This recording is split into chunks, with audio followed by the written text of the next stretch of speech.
한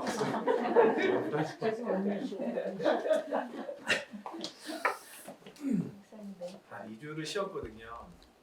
하나님 나라를 좀 맛봤다가 어제부터 다시 또 중학교에 밀려오던데 하나님께서 이 시간 함께 하시고 이러시지 모르겠어요. 아멘. 오늘 주제는 사람은 완전히 깨어진 그릇이라는 주제로 하나님 말씀 좀 살펴보고자 합니다. 잠깐 제가 마이크를 좀 할게요. 요즘은 이런 일로 싸우는 일이 없는 것 같긴 해요. 제가 보니까 가정들을 살펴보면 이런 일로 싸우는 일은 잘 없는 것 같은데 가정의 예전 모습에는 이런 모습이 있었거든요. 꼭 9시만 되면 싸웠어요. 9시만 되면. 혹시 모르세요? 리모컨 내놔! 모르세요? 우리 아빠 항상 그랬는데.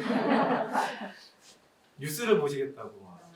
아이들과 부모님들은 아이들과 어머님은 드라마나 즐거운 걸 보려고 하고 아빠는 항상 뉴스를 보려고 이런 싸움이 잦았는데 요즘 시대에는 핸드폰을 들고 각자 보고 싶은 걸 보니까 이런 싸움은 잘 없는 것 같아요. 항상 엄마와 자녀 무리들 한편이 되고 아빠가 따로 항상 싸웠던 게 저녁 9시였는데요. 저도 어느 순간 나이가 점점 들어가다 보니까 저희 아버지의 뒷모습이 저에게 좀 비춰지는 모습을 봅니다.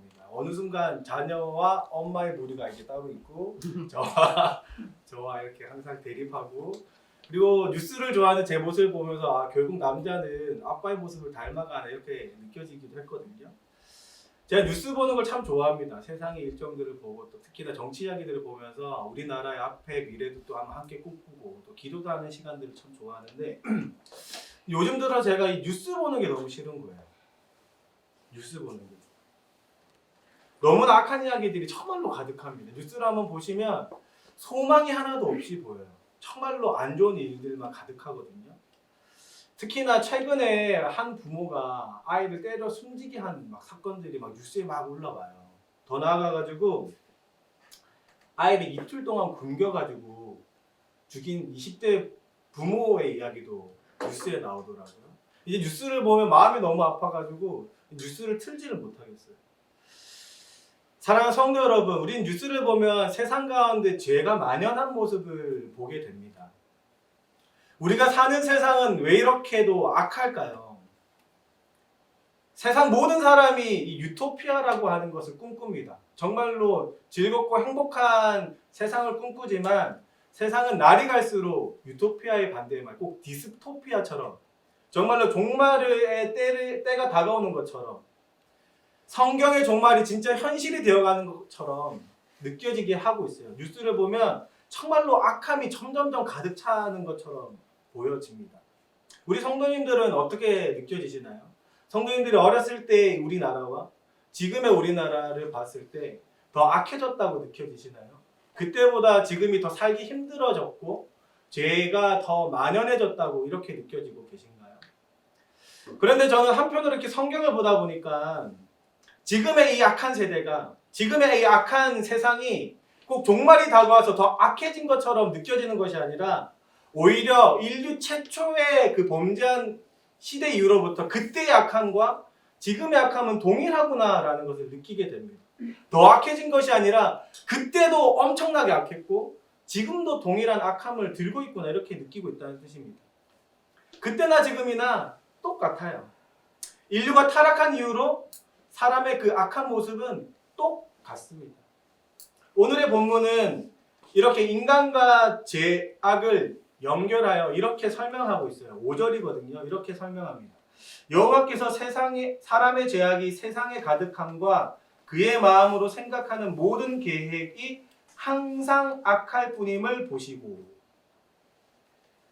하나님이 보시기에 세상의 사람들의 그 마음 중심의 계획조차도 항상 악하다라고 표현하고 있어요. 하와로 인하여 아담까지 불순종으로 인해 죄를 범하게 되고 그 이후에 태어난 모든 인류는 정말로 이렇게 악합니다. 아담과 하와의 죄 이후에 벌어진 인류 최초의 죄가 뭔지 성경이 기록하는 게 바로 살인이에요. 살인. 그것도 그냥 살인이 아니라 형제 간의 살인입니다. 형이 동생을 죽였어요. 그뿐만 아니라 성과 관련된 죄악도 엄청나게 기록되어 있어요. 오늘의 본문 앞부분의 2절을 보면 이렇게 기록해요. 하나님의 아들들이 사람의 딸들의 아름다움을 보고 자기들이 좋아하는 모든 여자를 아내로 삼은지라. 자기 입맛에 따라서 그냥 관계를 맺고 부인으로 맞이하는. 그런데 이것이 세상 사람들이 아니라 성경이 기록하는 건 하나님의 아들이라고 표현하고 있습니다. 그때나 지금이나 똑같이 악한 거예요. 성경은 죄로 인해 잉태된 모든 인간은 항상 악하다고 이야기합니다. 로마서 3장 9절에서부터 12절 이렇게 이야기하거든요. 잘 한번 들어보세요. 3장 9절에서 로마서 3장 9절에서부터 12절입니다. 그러면 어떠하냐? 우리는 나으냐? 결코 아니라. 유대인이나 헬라인이나 다 죄 아래 있다고 우리가 이미 선언하였느니라. 기록된 바 의인은 없나니 하나도 없으며 깨닫는 자도 없고 하나님을 찾는 자도 없고 다 치우쳐 함께 무익하게 되고 선을 행하는 자는 없나니 하나도 없도다. 정말로 성경이 기록하는 것은 그때나 지금이나 똑같고 그때도 최악의 상태의 사람, 지금도 최악의 상태의 사람을 이야기하고 있어요. 선을 행할 능력도 하나도 없다고 이야기합니다. 정작 중요한 것은요, 우리가 잘 모르는 타인의 죄를 보고 죄악을 보면 우리의 마음이 정말로 힘들어지잖아요. 그뿐만 아니라 이제는 우리 가정을 돌아보면 타인 안에 있던 그 죄가 우리 가족 안에도 동일하게 있고 그 악한 모습이 우리 안에도 동일하게 존재함을 보게 됩니다.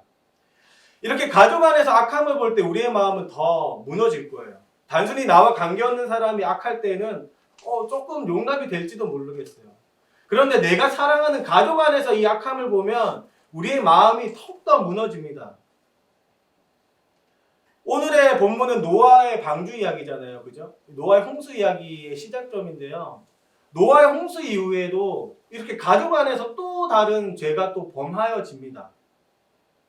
둘째 아들이 아빠를 성적으로 범하는 거예요. 창세기 9장 22절 보면 이렇게 기록되어 있거든요. 가나안의 아버지 함이 그의 아버지의 하체를 보고, 이 둘째 아들이 함이잖아요. 아버지 혹은 노아의 하체를 보고 밖으로 나가서 그의 두 형제에게 알리며, 여기 보면 이제 보고라고 이렇게 번역이 되어 있다 보니까 그냥 아빠의 하체만 보고 나갔다 이렇게 느끼실 수 있겠지만 히브리 이 원어가 들고 있는 의미는 성적으로 범했다는 뜻이에요. 아빠의 하체를 둘째 아들이. 그러니까는 동성애와 같은 일이 지금 둘째 아들에게 벌어진 거예요. 아빠에게. 이 가족을 보는 첫째 셈과 셋째 야벳은 어떤 마음이었을까요? 이 아빠의 엄마인 아내는 이 아들이 범하는 이 죄를, 아빠에게 범한 죄를 봤을 때 어떤 마음이었을까요? 그냥 세상의 죄악에 넘치는 것을 바라보던 마음과 가족 안에 죄악이 넘치는 것을 보는 마음은 너무나 다릅니다. 동일해요. 우리 교회 안에, 한국 교회 안에 벌어지는 죄악을 볼 때 우리의 마음이 어떻습니까? 저는 최근에 정말로 마음이 너무 무너지는 거예요. 이제 출근하는 길에 제가 펑펑 울었어요. 그 생각에 다시 또 감정이 올라오는데, 아내랑 통화하다가 와, 내가 생각한 것보다 한국 교회가 너무나 타락되어 있는 것 같아라고 하면서 진짜 막 운전길에 너무 막 울었거든요. 아내가 막 위로를 해줬는데, 우리가 우리 교회 안에 있는 죄악을 바라보면 정말로 더 마음이 무너집니다. 그러지 않아야 될 사람조차도 죄에 물든 모습을 보면 정말로 상실감을 바라보게 돼요. 사랑하는 성도 여러분, 진짜로 오늘의 성경이 기록하는 것처럼 세상도 또 우리 안에 교회라는 이 공동체도 어찌 보면 죄로 가득 차 있음을 보게 됩니다. 이렇게 죄악으로 물든 세상을 우리가 어떻게 대해야 할까요? 이제 그냥 이 상실감을 맛보고 피하면 될까요? 아니면 이 상실감을 통해서 정죄해야 할까요? 마음이 불편해지는 우리의 이 마음을 어떻게 바꾸어서 세상을 다 대하고 죄악들을 대해야 할까요? 마음이 불편해지는 뉴스거리를 봤을 때 진짜 우리는 어떤 마음으로 그 뉴스를 바라봐야 할까요? 그리고 성경이 꾸준하게 이야기하는 이 죄악의 고리를 어떻게 하면 진짜로 끊어낼 수 있을까요? 오늘의 이 말씀을 통해서 그 지혜를 깨닫는 시간 되길 주님의 이름으로 축복합니다. 죄악으로 물든 세상을 올바르게 대하기 위해 첫 번째, 세상의 흐름과 판도를 읽어야 합니다. 성경이 말하는 죄로 물든 인간의 모습은요, 오늘의 설교 주제와 같이 완전히 깨어진, 그러니까 부분적으로 살짝 깨어진 게 아니라요. 그릇이 살짝 깨어지면 뭐 고쳐서라도 쓸 수 있잖아요, 그죠? 그릇이 이게 한번 주방에서 한번 깨진 적 있으시죠, 그죠? 확 깨어진 이 깨어진 그릇을 쓸 수 있습니까? 없죠. 사람이 죄악으로 물든 이 모습은 완전히 깨어진 그릇과도 같습니다. 원래 상태를 잃어버렸을 뿐만 아니라 그 기능조차도 상실한 상태예요. 제가 자극적이라서 제가 표현을 못했지만 원래 설교 주제 이렇게 쓰려고 했어요. 사람은 썩은 고등어와 너무 자극적이죠. 혹시 고등어를 한번 물속에서 헤엄치는 모습 보신 적 있으세요? 이렇게 영상으로 TV로 보면 진짜 반짝반짝하고 진짜 아름다워요. 그런데 이게 딱 죽으면서 그 빛깔을 잃어버리고 부패되도록 좀 한 2, 3일 두고 나면 이제 냄새도 나고 막 썩은 냄새가 막 진동하잖아요. 이 상태가 바로 죄로 물든 인간의 상태예요. 어떤 모습이냐면 헤엄칠 능력이 없는 거예요. 상실한 상태예요. 그뿐만 아니라 이 고등어는 스스로 다시 살아날 수가 없어요. 생명을 잃었기 때문에. 그 상태가 바로 부패하고 무능력한 인간의 모습입니다. 혹시 길을 가다 고여있는 썩은 물을 보신 적 있으세요? 물은 원래는 흐르면 자정 능력이 있잖아요. 그죠? 좀 오염돼도 스스로가 다시 회생을 합니다. 그런데 이 고여있는 물을 보면 스스로가 회생할 수가 없어요. 날이 가면 날이 갈수록 더 썩고 더 썩고 더 썩습니다. 깨끗한 그 최초의 상태를 잊어버리고 냄새까지도 나고 생명력을 완전히 잃어서 고기도 못 살게 만들잖아요. 이런 썩은 고등어와 썩은 이 고여있는 물들을 어떻게 회복시킵니까? 고여있는 물에는 새로운 물을 넣어줘야 물이 흐르도록 만들어줘야 다시 재생 능력이 생기잖아요. 스스로가 생명력을 잃어버린 상태에서 생명력을 회복할 수 없어요. 썩은 고등어가 스스로 생명력을 회복할 수 없는 것처럼. 그런 것처럼 우리의 인간은 완전히 부패되어 있습니다. 아름다운 원래의 모습을 완전히 잃어서 그 형체가 무엇인지 우리가 이해할 수가 없어요. 외형 정도만 지금 남아있는 게 인간의 모습이에요. 하나님이 최초에 아담과 하와를 지었을 때 그 선하고 하나님 보시기에 심히 아름답다, 심히 선하다고 표현했던 그 평가를 받았던 그 인간의 모습은 온데간데 지금 사라진 것이 바로 인간의 모습입니다. 그러기 우리가 봤을 때 정말로 최악의 상태만 보이는 거예요. 뿐만 아니라 하나님은 원래 사람을 창조하셨을 때 선을 행할 수 있도록 하셨어요. 하나님의 뜻에 순종하고 세상을 경작하고 지키면서 누구보다도 하나님 보시기에 선을 행할 능력이 있는 게 사람이었습니다. 근데 이제는 사람이 이 선을 행할 능력조차도 잃어버렸어요. 이것이 바로 인간의 모습입니다. 로마서는 바울이 기록했잖아요. 그죠? 바울이 로마서 3장을 기록할 때 시편 말씀을 인용한 거거든요. 원래 시편 14편 1절에서부터 3절 이렇게 기록하고 있습니다. 1절입니다. 어리석은 자는 그의 마음에 이르기를 하나님이 없다 하는도다. 그들은 부패하고 그 행실이 가증하니 선을 행하는 자가 없도다. 여호와께서 하늘에서 인생을 굽어 살피사 지각이 있어 하나님을 찾는 자가 있는가 보려 하신즉 다 치우쳐서 함께 더러운 자가 되고 선을 행하는 자가 없으니 하나도 없도다. 다 치우쳤고 함께 악을 행하는 것이 인간 지금 죄로 물든 인간의 모습이라고 이야기해요. 인간은 진실로 부패했습니다. 그리고 선을 행할 능력이 하나도 없어요. 우리 눈에 잠깐 인간의 기준에 선한 것처럼 보이는 거예요. 착한 행동을 하는 것처럼 보이는 걸 거예요. 하지만 내면 깊숙이 잘 살펴보면 본인도 인정하지 못하는, 본인도 깨우치지 못하는 아주 자기중심적인 마음으로 선을 행하는 척하는 것이지, 하나님의 절대적인 선의 기준으로 봤을 때는 그 선, 진짜 하나님이 바라보시는 이타적이고 하나님이 말씀하시는 대로 자기 회귀적 사랑, 정말로 조건 없이 그냥 퍼부어주는 그 사랑은 사람이 할 수가 없는 상태예요. 중요한 것은 이런 상태이기 때문에 인간은 죄를 피할 수가 없는 거예요. 선을 행할 수 없기 때문에 죄를 지을 수밖에 없는 상태가 되어 있어요. 아담과 하와를 포함해서 태어난 모든 인류는 죄를 지을 수밖에 없는 상태가 되어 있습니다. 죄지음을 피할 수 없는 상태예요. 그리고 그 끝이 무엇일까요? 오늘의 본문 7절이 이야기하는 것처럼 내가 지면에서 쓸어버리되, 하나님의 심판과 하나님의 진노함을 기다리고 있는 상태라는 뜻입니다. 하나님은요, 이렇게 죄악된 사람을 봤을 때 그냥 남겨두시지 않습니다. 모두 다 쓸어버리고 싶은 게 하나님의 성품이에요. 하나님은 선하시기 때문에. 인간이 죄를 피할 수 없기 때문에 이제는 이 하나님의 진노와 하나님의 형벌과 하나님의 심판을 이제는 피할 수가 없습니다.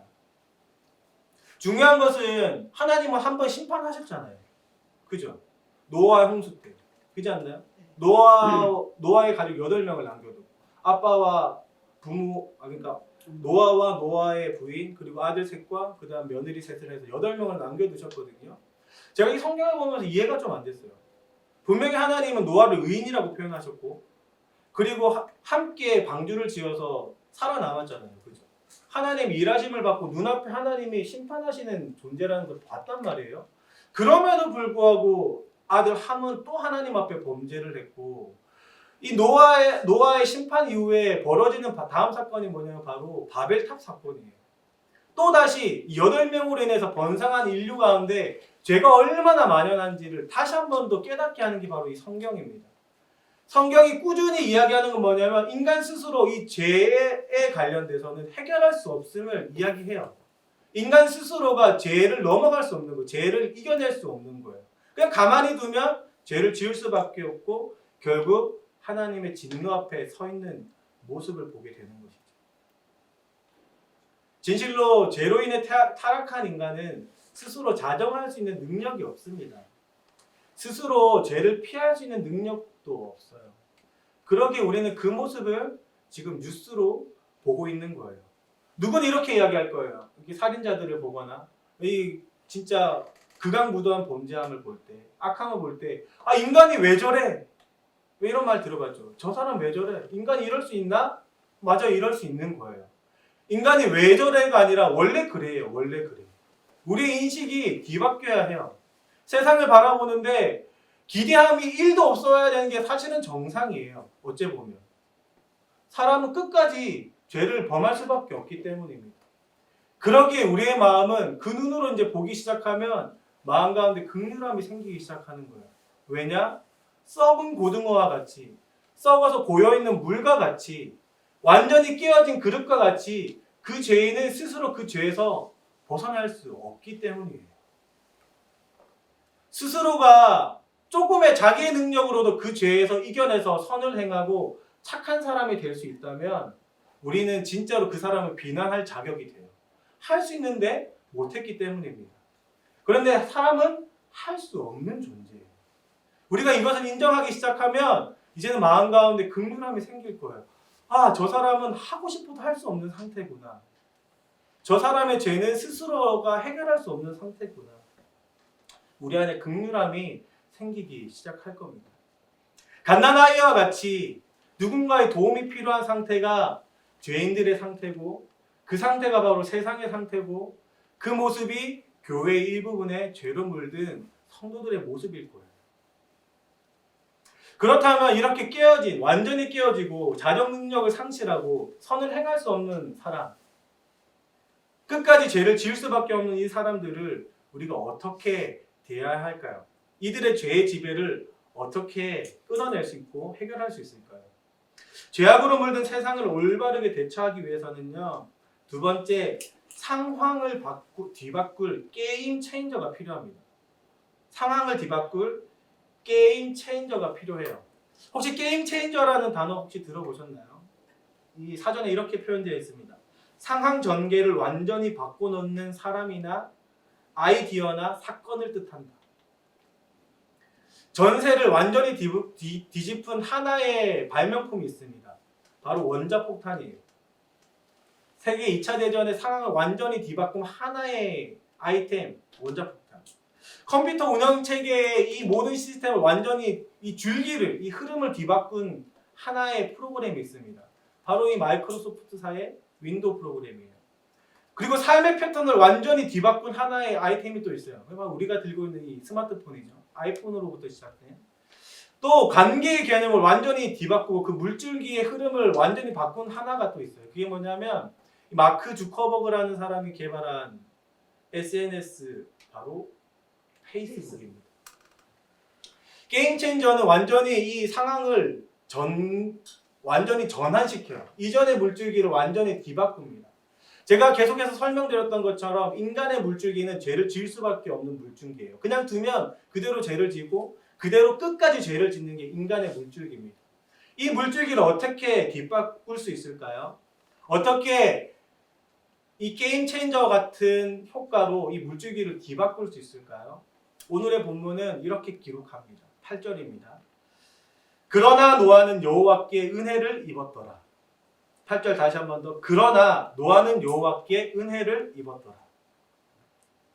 죄와 심판의 물줄기를 한 번에 뒤바꿀 수 있었던 건 바로 하나님의 은혜였어요. 하나님께서 입혀주신 그 은혜의 옷이 이 노아를 살리게 만들었습니다. 노아도 동일하게 하나님께서 은혜를 주시지 않았다면, 은혜를 입혀주시지 않았다면 아마 그때 당시에 멸망당하고 심판당했던 그 사람과 동일하게 물에 잠겼을 거예요. 하지만 그 물줄기를 뒤바꿀 수 있었던 건 바로 하나님의 은혜의 옷입니다. 사랑하는 내 남편에게도 또 우리 가족에게도 또 정말로 복음이 필요한 사람에게 이 은혜의 옷이 정말로 필요합니다. 이게 없다면 그 인간 내면의 그 중심을 뒤바꿀 수 없기 때문입니다. 우리 아이들이 예배자로 전환되길 꿈꾸실 거예요. 악한 모습에서 선한 모습이 더 드러나길 소망할 겁니다. 아마 세상을 쫓던 우리 가정의 발걸음이 이제 하나님을 쫓는 발걸음으로 변화되고 싶으실 거예요. 이 물줄기를 정말로 바꾸고 싶겠지만 이 바꿀 수 있는 것은 우리의 능력이 아니라 누구요? 바로 하나님이 개입하시고 그 은혜를 주실 때 물줄기가 완전히 뒤바뀌게 된다는 것입니다. 하나님이 꿈꾸시는 게임 체인저 바로 하나님 스스로 그 은혜예요. 사랑하는 성도 여러분, 우리에게 이 은혜가 필요할 줄로 믿습니다. 정말로 상황을 뒤바꾸고 싶고 악함에서 선함으로 그 환경을 변화시키고 싶다면 누구보다도 필요한 것이 하나님의 은혜예요. 제가 성경을 연구하다가 스가랴 3장의 내용이 갑자기 떠올랐어요. 스가랴 3장은 독특한 장면으로 묘사하고 있거든요. 스가랴서 3장 1절 이렇게 기록되어 있습니다. 대제사장 여호수아는 여호와의 천사 앞에 섰고 사탄은 그의 오른쪽에 서서 그를 대적하는 것을 여호와께서 내게 보이시니라. 스가랴 선지자가 하나님께 받은 환상을 보고 있는데 그 장면이 세 명이 있는 거예요. 한 명은 대제사장이라고 표현하는 여호수아가 있었고, 그리고 그 옆에 누가 있었냐면 사탄이 있는 거예요. 사탄이. 그리고 사탄이 이 여호수아를 대적하는 모습을 여호와가 보시는 장면을 지금 스가랴가 환상으로 본다는 뜻이에요. 이해가 되셨죠?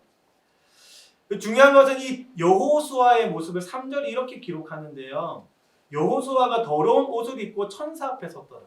이 여호수아가 깨끗한 옷을 입고 있는 게 아니라 완전히 더러워진 옷을 입고 지금 하나님 앞에 서 있는 거예요. 사실 더러운 옷을 입고 하나님 앞에 있다는 것이 말이 안 됩니다. 하나님은 거룩하신 분이기 때문에 이 옷을 깨끗한 상태로 만나와 주시거나 아니면 스스로가 깨끗하기 위한 어떤 정결 행동을 하고 나서 하나님을 만나야지 정상인데 더러운 그 상태로 지금 하나님 앞에 있는 거예요. 성경이 말했을 때에는 하나님의 성품상 이 더러움과 하나님이 함께 있을 수가 없거든요. 그런데 독특하게도 지금 이 장면에는 더러운 옷을 입고 지금 여호수아가 하나님 앞에 서 있어요. 그러면 이 성경은 보통 이렇게 합니다. 이 더러움을 하나님이 아마 책망하실 거예요. 너 더러움을 깨끗함으로 전환해라. 아마 이렇게 말씀하실 거예요. 마치 모세가 자기 하나님의 영역에 들어올 때 신발을 벗으라고 한 것처럼 아마 이 여호수아를 보는 하나님께서는 너 그 더러운 옷을 스스로 벗으라라고 표현해야 되는 게 정상인데 독특하게도 하나님은 이 여호수아를 책망하지 않고 전혀 다른 존재를 책망합니다. 2절 이렇게 기록되어 있습니다. 여호와께서 사탄에게 이르시되 사탄아 여호와께서 너를 책망하노라. 예루살렘을 택한 여호와께서 너를 책망하노라. 이는 불에서 꺼낸 그슬린 나무가 아니냐 하실 때에 이 말이 뭐냐면 이 지금 여호수아가 더러워져 있는 모습이 뭐냐면 이 사탄이 이 불쏘시개 같은 이 장작 숯이 막 새까만 거 있죠, 그죠? 그걸 딱 꺼내가지고 하나님 앞에 있는 여호수아의 몸을 막 이렇게 더럽게 하고 있는 거예요. 지금 이 모습을 하나님이 보시고 지금 여호수아를 책망하는 게 아니라 더럽게 하고 있는 이 사탄을 지금 책망하고 있는 장면이죠. 그리고 요소하게 하나님 이렇게 조치하십니다. 4절입니다. 여호와께서 자기 앞에 선 자들에게 명령하사 그 더러운 옷을 벗기라 하시고 또 요소하게 이르시되 내가 내 죄악을 제거하여 버렸으니 내게 아름다운 옷을 입히리라 하시기로. 이제 그 더러운 옷, 사탄으로 인해서 더러워진 그 옷을 하나님께서 명령하셔서 벗기게 하시고 새 옷을 누가 입혀주셨냐면 하나님이 입혀주신 거예요. 사랑하는 성도 여러분, 우리에게 지금 필요한 것이 바로 이 은혜의 옷입니다. 하나님께서 직접 입혀주시는 그 아름다운 옷, 바로 그리스도로 옷 입는 것이에요.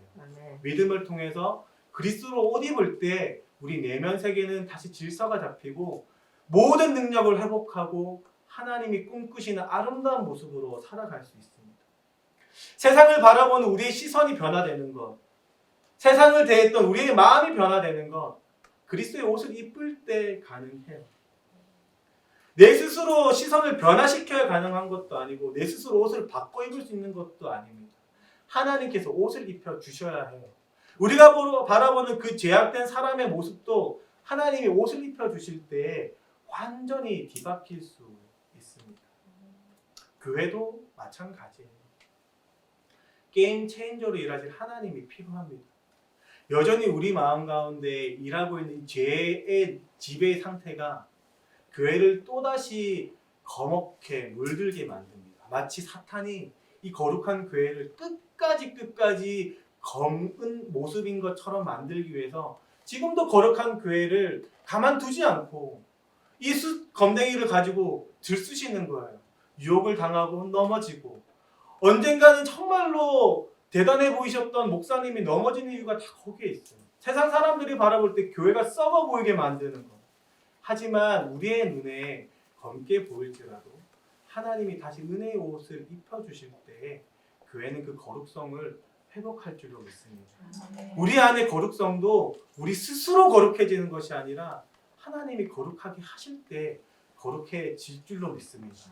내 눈앞에 정말로 최악인 것 같은, 어쩌면 남과 같은 내 가족의 모습도 하나님께서 은혜의 옷을 입혀주실 때 다시 내 눈에 찬란하게 비춰질 줄로 믿습니다. 사랑하는 성도 여러분, 우리에게 정말로 이 은혜의 옷이 필요해요. 그러기에 우리가 이 시간 모여서 기도하는 겁니다. 우리가 할 수 없기에, 우리가 이뤄낼 수 없는 영역이기에 하나님 제발 일해 주시옵소서. 하나님 그 내면의 죄악의 뿌리를 제거해 주시고 정말로 하나님이 꿈꾸시는 사랑의 모습으로 성장하게 해 주시옵소서. 우리가 기도해야 되는 이유가 여기에 있는 것이죠.